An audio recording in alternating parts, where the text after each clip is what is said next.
नमस्कार साथियों। MBBS course करके डॉक्टर कैसे बने।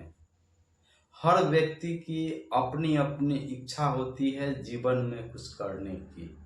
बहुत सारे लोगों की इच्छा होती है डॉक्टर बनना, मरीज की सेवा करना। तो ऐसे में वह सोचते रहते हैं कि कौन सा मेडिकल कोर्स करे। तो आज के इस वीडियो में हम जानेंगे एमबीबीएस कोर्स कैसे करें, सरकारी कॉलेज में एडमिशन कैसे होगा और प्राइवेट कॉलेज का एडमिशन प्रोसेस क्या है, क्या कुछ खर्च आएगा एमबीबीएस कोर्स करने में सरकारी और प्राइवेट कॉलेज से।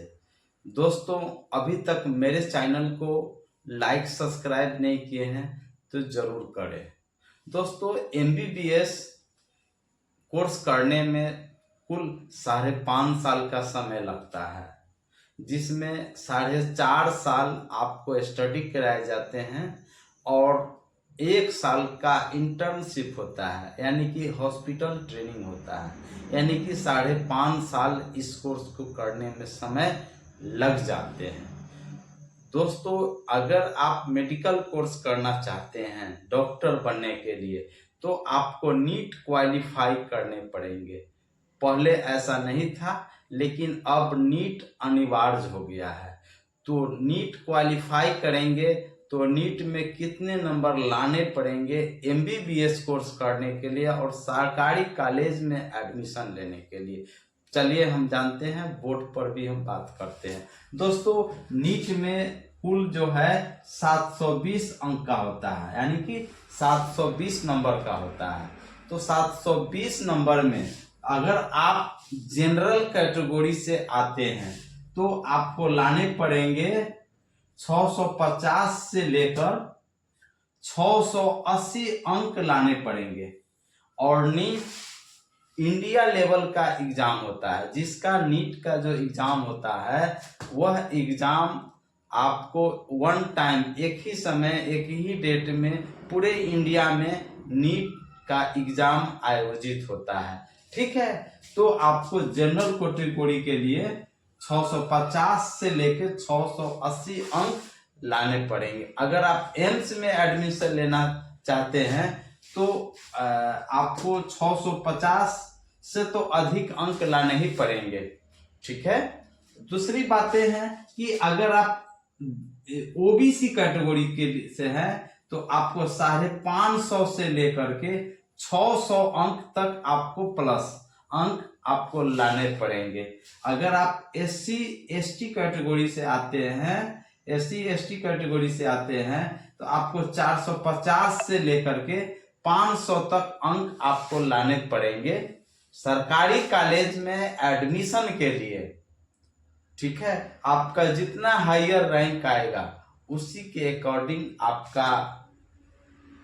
आपका अलॉटमेंट होगा आपको, यानी कि आपका जो बेस्ट कॉलेज होगी सरकारी कॉलेज, उसमें आपका एडमिशन होगा।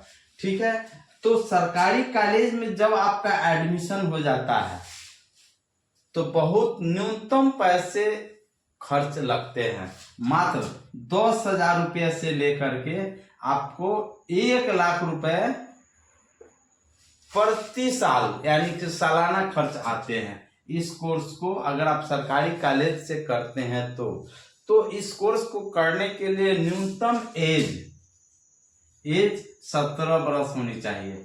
ठीक है, शैक्षणिक योग्यता कितनी होनी चाहिए? तो इसके लिए शैक्षणिक योग्यता होना चाहिए 12वीं उत्तीर्ण होना चाहिए, यानी कि 10+2 आपका कंप्लीट होना चाहिए और साइंस होना चाहिए है, साइंस, और सब्जेक्ट होना चाहिए फिजिक्स केमिस्ट्री बायोलॉजी, यानी कि पीसीबी यानी कि फिजिक्स केमिस्ट्री और बायोलॉजी। और जनरल कैटेगरी के लिए पीसीबी जब कंप्लीट करते हैं तो आपको 50% मार्क्स आपको अनिवार्य है। ओबीसी कैटेगरी के लिए 40% मार्क्स आपको लाने पड़ेंगे, है ना, 40% मार्क्स आपको लाने पड़ेंगे। नीट की तैयारी करना होगा, नीट की तैयारी करेंगे, जितना आपका अच्छा नंबर आएगा, अच्छा रैंक आएगा, उसी के अकॉर्डिंग आपको कॉलेज मिलेंगे और वहां पर आप एमबीबीएस कोर्स कर पाएंगे। अगर आप प्राइवेट से एमबीबीएस का कोर्स करते हैं तो उसमें भी नीट आपको लाने ही पड़ेंगे। कितना नीट लाने पड़ेंगे?